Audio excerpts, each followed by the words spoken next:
All right, now we're going to get a little more complicated. So before we were converting decimals to fractions. Now we're going to convert fractions to decimals. Right now we're just going to focus on fractions with denominators having factors of only 2 or 5. So here's my first example.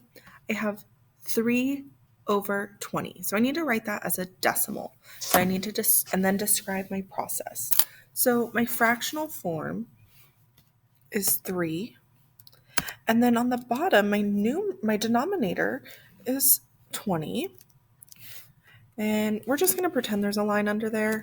I know there's not right now, but I can draw it in actually. So I have 3 over 20. And this is the same as 3 over, well, we have 2 and 5. We're going to want to break apart my 20 into a factor tree. So I have 4 and 5. 5 is a prime factor. And then 2 and 2.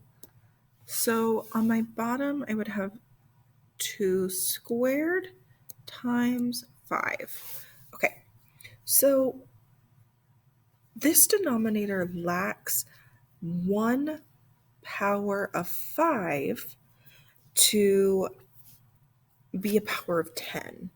So right now, because we're at 20, if I had one more 5, I would be at a denominator of 100.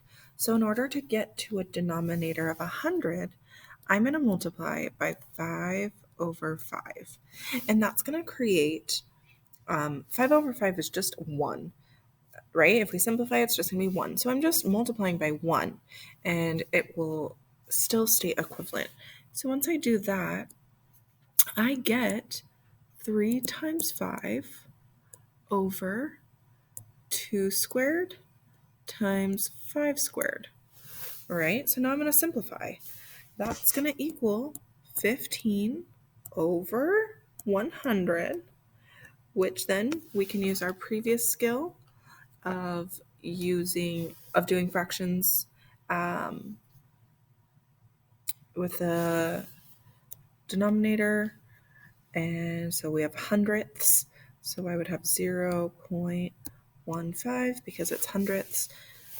And that would be how we would get this as a decimal fraction to decimal.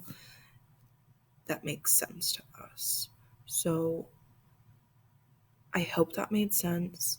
If not, I'm going to make one more video doing this B problem, and you can follow along with your 2 problems on the next slide. So you will play this video as I am going over it, and you'll work through your problem at the same time. So let's get this figured out.